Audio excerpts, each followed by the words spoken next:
Ladies and gentlemen, Jagex just dropped a massive blog, Summer Sweep Up, the combat and loot changes that they spoke about in the Runefest last year. This is the blog, and it's massive. Look at the size of this fucker.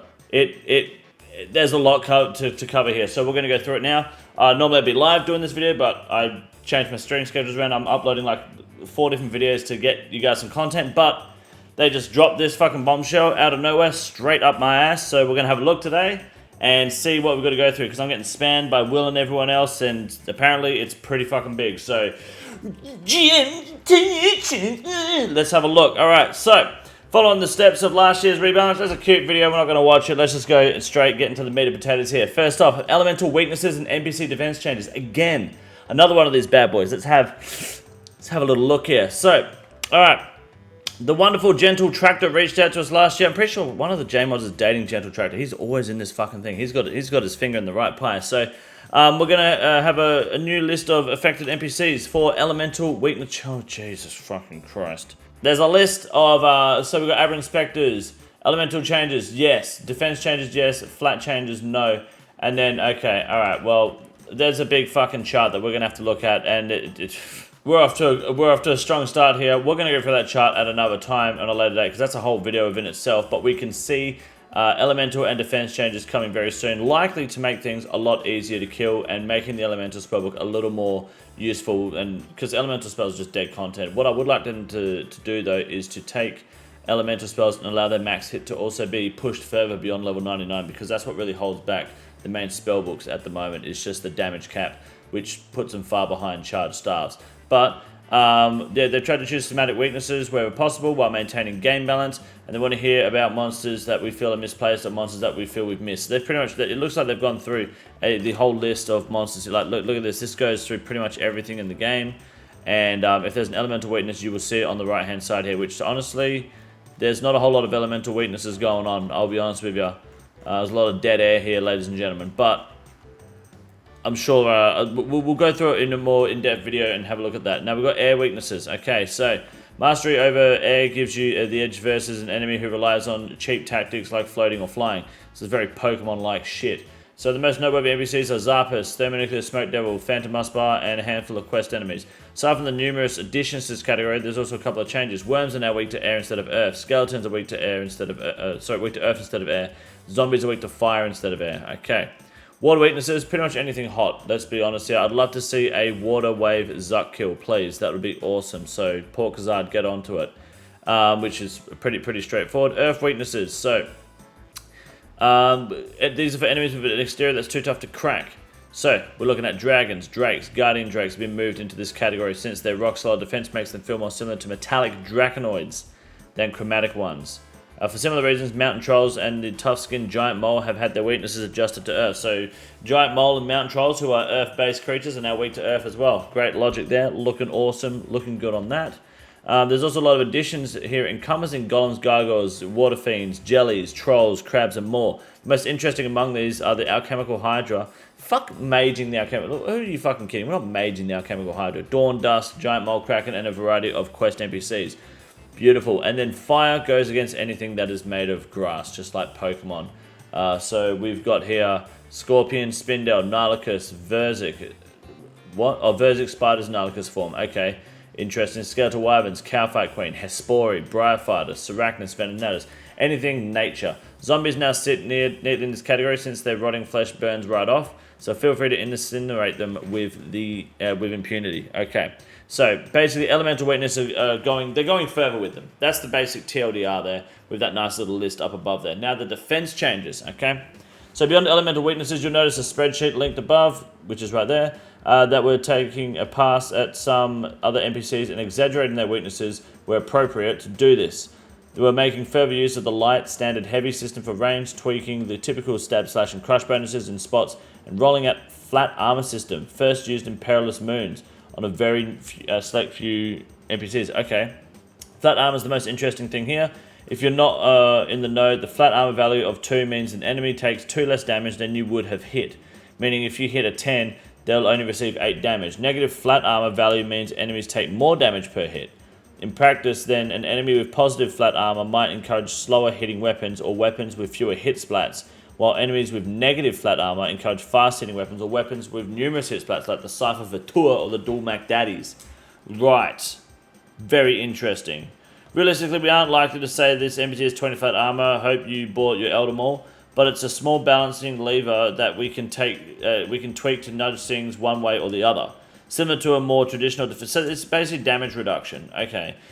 Can players get that too with their armor? Can we get this mechanic as well?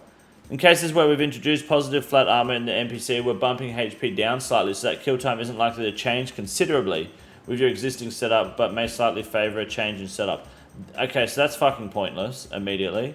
At this stage, we've taken a very light touch approach to the flat armor antics and focus more on traditional defensive stats, but we'll be keeping a close eye on how these changes feel. I personally don't know how I feel about that because, I mean, on one hand,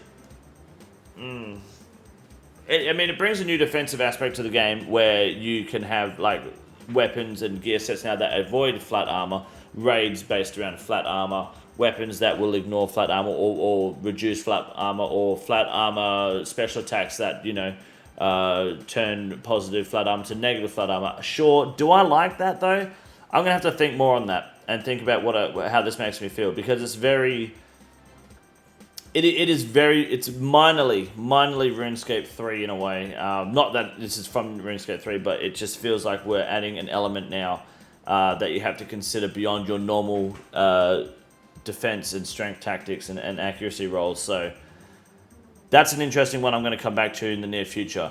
Now we've got loot table changes. So let's have a look here. Let's skip over this bullshit. One main drives behind undertaking. An undertaking like this is the effort to bolster gameplay variety in the present and in the future. So basically, they want to revive dead content.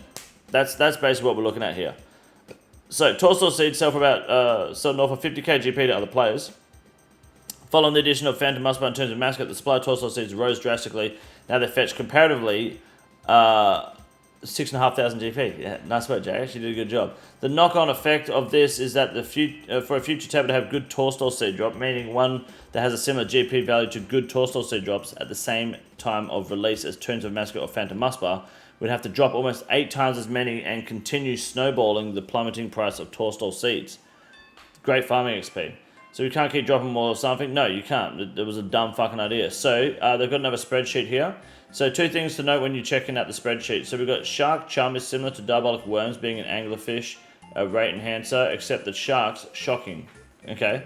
We believe this kind of significant rate enhancer should help and add more value to gathering skills like fishing while still being profitable to sell on if obtained.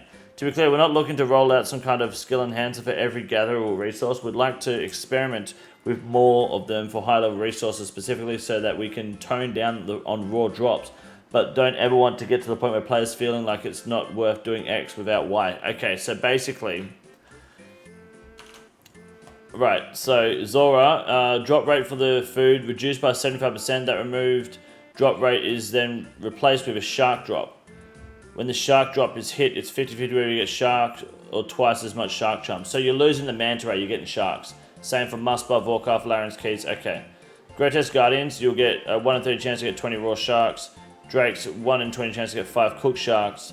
And then replace Bullseye Lantern 1 in 130 raw sharks. So they're just putting more fucking food in the game anyway. Gems, quantity lowered quite a bit. This is all the nerf, yeah, so these are adjustments and buffs, of course. And then we've got a buff here. We've increased the quantity. Okay, so they're just buffing Grotesque Guardians, but nerfing uncut gems from the big dogs. That's fine. That's not really that big of a deal.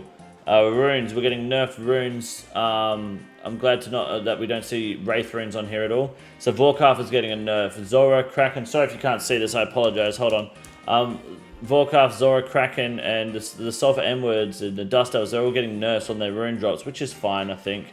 They're trying to slow down the rate at which these runes come into the game, which doesn't really matter because they've got the Sky Essence Mine and bots anyway that they can't seem to fucking control.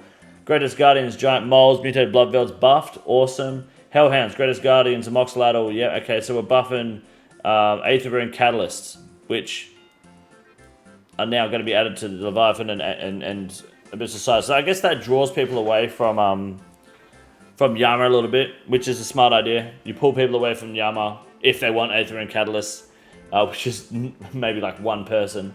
And that's less Oathplate being farmed in the future. But they're increasing the quantity, the influx of soul runes, death runes, and soul runes again on some of the big bosses. So that's nice. They're adding death runes to Hellhounds. Added 3 separate drops of death runes. 10, 20. God damn. Okay, so Hellhounds are actually good. Okay. Interesting. Hellhounds. Alright, let's go Hellhounds. Fuck yeah. Nerfing Toeflax, Raynar, Torstone, and Snapdragon seeds from TOA. By 40%. Alright, so the Divisor Valley, how many points? Yeah, okay, so 40% nerf. Cox, all herds minus dwarf. Quantity low by 20%. Replace 50% of herd drops with roughly equivalent seed drop. Assuming. Okay, alright, I'm happy to get seeds instead. Okay. That's fine. Dwarf weed getting lowered even more. That's fine. I'm happy with seeds in return. Seeds are always great. Seeds are good farming. Venenatus, Callisto, Muspar, and herb boxes, and Eldritch. What the fuck is Eldritch? And Kriara? Who the fuck? Whoever Eldritch is, they're all having their shit nerfed, while Cerberus is getting a buff of 2 Raynar seeds. Giant Mole's getting a Raynar seed drop. Thermie's getting a Raynar seed drop. Moxlattle buffing the Husker seeds. Oh no, wait, a Moxlattle giving Husker seeds. Oh, that's fucking big. Oh, boys. That's big. Crocodiles, no one gives a fuck about crocodiles, or zygomates, but that's a Moxlattle giving Husker seeds is unironically fucking massive. It's a big boy. I like that. Okay, cool. So, we've gone through that. Pet Hunter just said the pet rate here will remain as is, and the time to obtain will remain the same. What's this for? Notably absent from the list of Soul Wars and simple terms were more or less eviscerating the loot here. Minigames like this, where players can effectively determine their own rates of output, just cannot be allowed to be lucrative. We were quick to respond to Castle Wars crates being too strong, and we've taken far too long to make this change. We'll be taking a Castle Wars-esque approach to Spoils of War. Sit the fuck down. Fuck Castle Wars clans. Soul Wars clans. Now, TOA changes. This is big. Alright, awesome. Here we go. Bubba. Currently the most effective way to kill Bubba is most places to Red X. Yes, because Jagex is dumb. So we'll give you some DPS to do this. Alright, you'll give up DPS to do this. Sorry, yep. But put yourself in a position of absolute safety, so long as your timing's on point. We're always fans of emergent and creative gameplay, but think where Bubba sits right now is pretty dull, and would like to change the pacing of the fight a little. So, here we go. Protect from melee now mitigates all damage at Bubba, unless invocations which reduce the effectiveness of protection prayers are activated. Holy fuck, that's big. Bubba spawns fewer baboons, which will die after one hit from any attack style. If Jungle Jates is turned on, we see you running your bananas 5s, then baboons will drop more bananas on death to account. Okay, fair. Damage from thrown debris is now fully shifted onto anything you split the damage with. Boulders and sarcophagi alike, which should make things a little less frantic. Damage from thrown debris is now fully shifted onto anything you split the damage with. Right. Oh, yeah, so you don't... Okay, cool. So you don't take the damage. Sweet. Cool. Alright.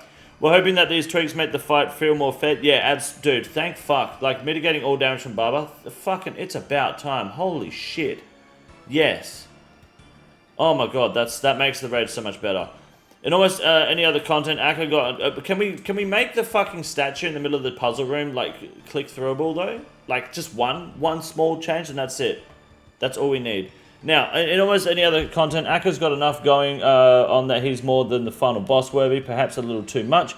We'd like to tone down the intensity of the default fight a tad by maintaining Akka's identity. Okay, while maintaining it, sorry. So he's more fun to interact with as intended. So, protection prayers now mitigate more damage in Akka. Okay. The stay vigilant invocation is getting a small rework. The changes look like this. So Akka will swap styles whenever he uses a special attack. Will use a special attack more often than the base variant. This will mirror the number of specials he uses at the moment with the invocation active. Whenever Akka swaps styles, he'll respect the same predictable order as the base variant's overhead swaps do, rather than swapping randomly. Okay. Now only plays against the style that he's attacking with. Oh, wow. Wow. He only prays against the style that he's attacking with. Okay, that's big. That means more shadowing. Stat drain effect only affects combat skills. Special attacks will occur every 7 attacks rather than every 6. The number of orbs during Akka's enrage phase, we're not saying the other thing, the come phase has been reduced. Massive. Hope here is that the fight at the baseline feels more approachable rather than let my friend butterfly non-stop because the boss is scary, then drink 14 brews and prop redemption twice during the fun. Yes, dude. Yeah, dude, that's fucking sick. Okay, I mean, you're less inclined to do butterfly because he will. You can major more often anyway, and it's going to switch up more. So I think you'll be able to do less butterfly, but you'll be able to use more shadows. So that's going to be big, very fast. Got far less here to say on Kefri, other than Bubba and Akka. So they're going to lower the magic defense on the Scab Soldier, which, okay, yeah, cool, that's big. Scabs no longer scale their defense with raid level. Awesome. Arcane Scabs are guaranteed to move after a certain number of attacks, regardless of those attacks hitting or missing. Okay. And then Zerat Waves no longer push the player back, but deal 30% more damage. Okay, so they'll just go through you. Awesome. Skull Bombs during P2 can no longer land underneath the active Warden or the Obelisk. Thank fucking God. Oh my God. Holy shit. Okay, big. Oh, puzzle changes. Oh, yes. Cursed Baboons and Baboon Shamans on the path will always take maximum damage from ranged attacks. Bypassing accuracy, the HP will be increased slightly to compensate. Should feel a lot better. 2 waves of monkey assailants will be removed from the path. Okay. The amount of water required for the path of Krondos no longer scales linearly with the number of players. I mean, there's less pressure on your beginner friends to get it right and be stuck watching the cheeky crocodile undo your hard work. The hit points on the obelisk and the path of Het are slightly reduced down so that 1 downs don't require boosting and unknown mining. Damn, they didn't do any changes to the pillar. Fuck. Big pot in the Nexus will become a fully functional deposit box. Awesome, that's about time. Any drain stats will be restored at the end of the boss fight. Perfect. And Spell Salts will reapply their boost as they expire. Ooh, I like that. Okay, cool. Loot changes. Alright, so let's have a look here. Please tell me they're making the Fang more rare. This would be awesome. So, it's hard to talk about TRA without talking about its uniques and loot. We spoke about this adjustments in the regular loot table. So the change above will make the raid faster, but we believe loot here is already problematic and don't want to hold off making the raid better because we're apprehensive about the changes. So, on release we received feedback about high raid levels not feeling particularly worthwhile, which we did act upon and likely overcorrected. Add on top of that all the changes over the years and the play skill improvement that have made higher raid levels easier and easier, and we now have one of the best melee weapons in the game sitting below 10 mil on the market and one of the strongest rings in the game at 2 mil. So while it's not quite drastic for the Scythe of a tour, we're sitting at the price at the price of 20 mil, we're sure we'd agree that it would be damaging for both the Theatre of Blood and the wider game. Of course, the Fang isn't as good as the Scythe, there's still many places where it shines. So what are we doing? Come on, give me the good stuff. Okay, give me the numbers. So we believe its value is far too south of where it should be for it to be healthy. It might be a case that we've waited too long to meaningful change here, but we believe it's better to try and make the change for the long term than to hold our hands up and say it's too late. Of course, waited far too long to make changes here. It's hard to have these conversations. Mate, just fucking tell us what you're doing. All that to say, we're looking to make some changes. Exactly what those changes are isn't something we've landed on yet. We have options and we're open to suggestions, which is why we're asking you to talk to us about what you think is the best path forward. We could swap the weights of the Fang and Lightbearer with Eliteness Ward. We could reduce some of the loot scaling at the top end. We could blanket reduce purple chance across the board. There's a lot we should. I think make purples rarer from the raid in general, considering it's so much easier to get a purple than from like Cox. It doesn't have to be a big nerf, just like a fucking a mild, like 10% nerf. Nerf. So if you were getting 3%, you'd get 2.7% now. You know, just a 10% flat nerf or something. I don't know the numbers. I'm just throwing it out there. And then changing the drop rates too. Maybe make it so shadows can't come from anything under 150. Like you have to be doing 155 or above, or you have to be doing a 150 or above for a shadow. So you can't get shadows from entry. Maybe do that as well. 150 shadows are still cheese as fuck, but it's not the end of the world if they do that. Big changes though. Big TO changes. Holy fuck. Other combat PvM focus changes. Alright, for Sunday Nightmare. Wouldn't be a follow-on from Project Rebound. We weren't talking about the Nightmare, of course. So mechanically, for Sunday Nightmare is one of the most enjoyable solo encounters in the game. True. So we reckon the pace of the encounter could be improved. So we'd like to outright remove one of the earlier phases. What? This means you'd expect 2 normal phases, a third phase with the Prayer Disable mechanic, and then the final phase. What? We'd also like to look at adjusting the combat achievements time to compensate, but don't know exactly what those times might look like at this stage. Well, you could argue a quarter of the time fucking less. We will not be adjusting drop rates along this change. I hope here is the fight feels better. Meaning you'll feel more inclined to stick in for those big ticket units. Yeah, fuck. An 8-minute fight becomes a 6-minute fight.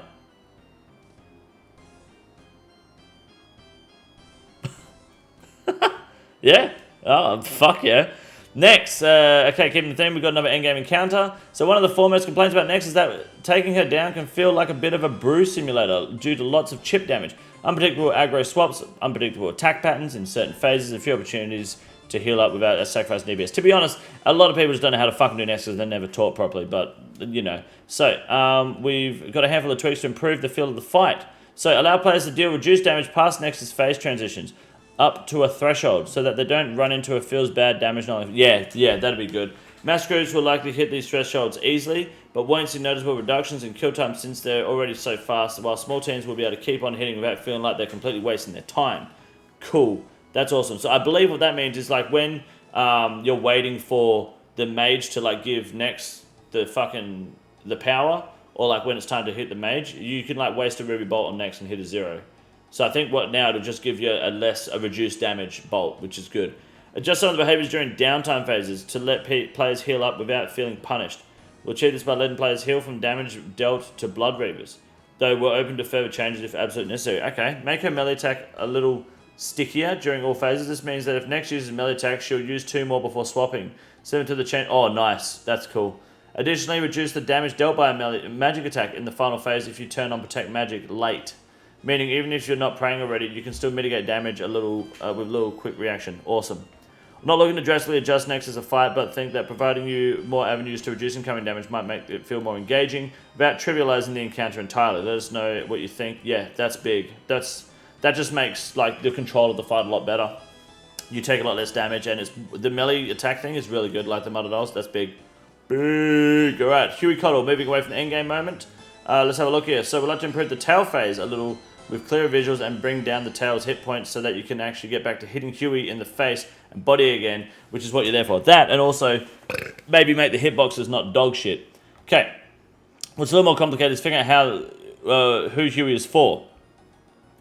You can snag yourself a Dragon Hunter wand and some Huey hide to make it a nifty armor set. The problem is that wand is often outperformed by other setups for mid-level players against dragons, and dragons aren't killed at all that often beyond the draconic bosses like the KBD and Vorkath and the Hydra and the Olm. But at that time you're taking on those foes, you've got a Sangstaff, you're done. So we'd like to boost the wand's power, improve its drop rate, and make some adjustments to Huey hide too. Alright, so bonus damage versus dragons doubled. Increase from 20 to 40% in accuracy. Big. Ability to autocast Ancients. Huge. This one's not that useful against dragons, but might have a niche use for some blood barrage antics on extended trips. Yes. Though we expect more players would be making use of elemental weaknesses while tackling dragons, a wider game is pretty much starting point for those burst barraging slay tasks kicking. That's awesome. It's a more utility buff there that lets it utilizes the fucking wand, you know. Make the wand 3 times as common, meaning you'd see one every 69. Nice. 69 kills rather than 207 if you're soloing, using numbers from the OSRS wiki. Loot tables for group bosses can be confusing at times. This is probably the easiest way to show it. Cool. Improved drop rate of the Huey hide from 1 in 35 to 1 in 30. Upon receiving high drop, you'll always receive 3. Awesome. Thank God, because that combat achievement sucks. And who gives a fuck about the crafting level? Coupled with the Greater Olm being given an elemental earth weakness, we think this should position the Dragon Hunter wand in a much more impactful unlock, though it'll still get outperformed by high tier powered stars later in your journey. Awesome. It doesn't have the great effect of the Sangstaff onwards, but still big. Very nice improvement. Okay, Perilous Moons and Defensive Rings. So, let's have a look here. For some more specific changes, the most impactful here is reducing the number of tornadoes during the Blue Moon's special Brazier phase. As it stands, there's an awful lot of tornadoes which deal some damage, heal the boss, and contribute to get you chilled. Yeah, man, I haven't done Moons of Peril in fucking ages, so I get that though. Okay, so we'd like to take another part. So, hold on. We'd like to improve the click boxes of the moons themselves, since the movement can sometimes make them a little annoying to click. And we'd like to take another pass at fishing and hunting activities within Nepotzli. Oh, right, okay, sorry, my bad. Okay, so, new ring. Alright, a defense ring, very cool. I'd like to add a defense-focused ring somewhere to aid players racking up kill count. Alright, while giving players some use to a boss that doesn't offer much at the moment. The Deranged Archaeologist. Alright, so this might step on the toes of Suffering a little, but Suffering still has range defense, magic defense, prayer bonus, and recoil effect on top, which its value being largely tied to other Zenite jewelry, we're pretty confident shouldn't harm the Ring of Suffering. Okay, fair enough. Like the Ring of Suffering is great in the Inferno, for example. So since we're on the topics of defense-oriented rings, we'd like the Granite Ring to stand a little stronger when considering its source. Okay, so they want a new ring that you can imbue. Please tell me they let us imbue the fucking Brimstone Ring. Okay, that's not a bad little ring. Nice little defensive ring there. I fuck with that, big time. And there's no Brimstone Ring imbue. Why? Why the fuck not? Anyways, Raw Titans. It's no secret that the key system for Oberon and Brightfighter isn't the most liked, of course. Alright, so, well, that's free to play for you. So this means you need to find a way to open the bosses up a little, protect the uniques, and retain some use case. So what they're going to do is, Oberon and Brightfighter no longer require a key to be fought. They can drop their own respective keys. They already could anyway.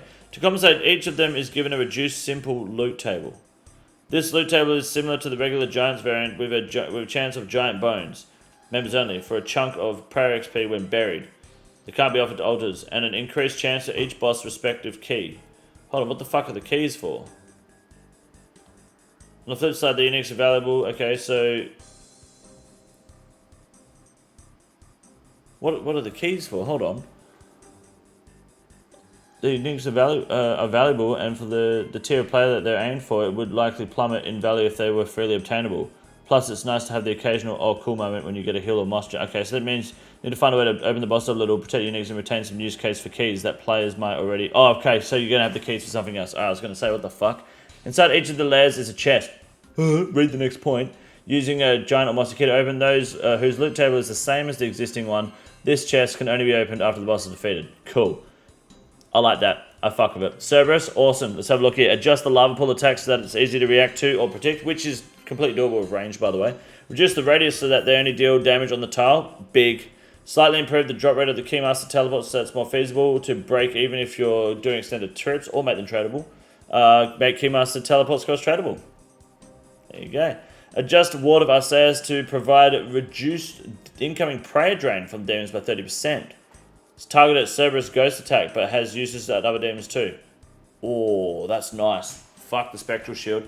This one actually stems from the player suggestion that we thought were pretty cool. We'd rather give players active solutions to problems than just remove them entirely. Cerberus has been killed hundreds of thousands of times. And then this stacks with the Spectral Shield if you're lucky enough to own one. That's big. Okay. Fuck the Spectral Shield. Duke! Alright. Interesting. Let's have a look. Alright, we know that we can strike a better balance, so we'd like to propose letting you prepare for 3 kills in advance, meaning you can hold enough raw resources to produce 6 vials. Okay, this means that you can do slightly longer prep to let you to set you up for a number of kills, which should at least be a step towards reducing the time spent prepping for players who aren't a fan. Naturally, this means that kills per hour will increase, so we'll be bumping Duke's HP up by 10% to compensate, since we think Duke's time to complete is reasonable position, doesn't need much speeding up. Yeah, Duke's super quick to kill one, like if you don't include the prep, so that's fair. I like that. Okay, cool. And then other changes. So increase the range of the Ralos by 1. This sounds small, but should open up some use cases. I think that even means you can use it on Zuck more effectively now, right? Allow halberds to hit flying enemies like Avencies. Demon-bait weaponry to work on ice demons. Oh, big. At the Chamber of Zerk, massive. Fire Search still remain most effective way to dispatch in the demonic foe, but this is a nice alternative if you're willing to sacrifice. Dude, that's big. Add some kind of indicator drop for successful rolls. The vestiges drop. Oh my god, fuck yes. Each vestige requires 3 invisible rolls going on behind the scenes. I'd like to add some kind of drop, a gold ring for example. Yeah, perfect. Yes, absolutely. Doesn't change anything about that, but yeah, perfect. Players at the Grandmaster combat achievements completed will be able to show their Zuck helmet to the Tazar and gain on-task damage bonuses without any of the other on-task benefits. For those speedrunners out there.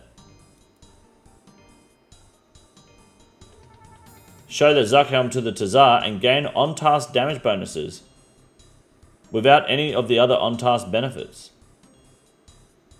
That's pretty good. Does that mean you can do Inferno without the Zuck helmet? And get okay, cool. So you could just wear the Missouri helmet, stack that with the Slayer helmet, provided you have a task. That's pretty cool. The Grandmaster Combat Achievement reward that increases the duration of summon thralls by 2 minutes will be moved down to Master. This is probably the reward that feels the most impactful and the most frustrating of the rewards to lose on new release. So we'd like to bump it down to alleviate frustrations from GM players and make something that feels more impactful and a smidge more attainable. Alright, cool. Tidy up magic attack animations, spells and power stars, impediments notice so that they don't visually delay the player's movement. Awesome. That's big. Dude, this is a massive fucking blog. Reducing the nightmare phase by 1 is, that's pretty big. Next cleanup is pretty nice as well. TOA changes, all big dubs. Big dubs. Still no pillar change, but big.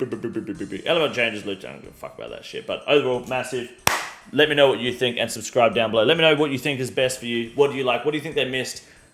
We're going to go through all this shit when it comes out. Holy fuck. Vote yes to those involved. It won't even be a poll. It'll probably just be straight up it's happening. So like and subscribe, suck a dick, and have a good night. See you in the live stream.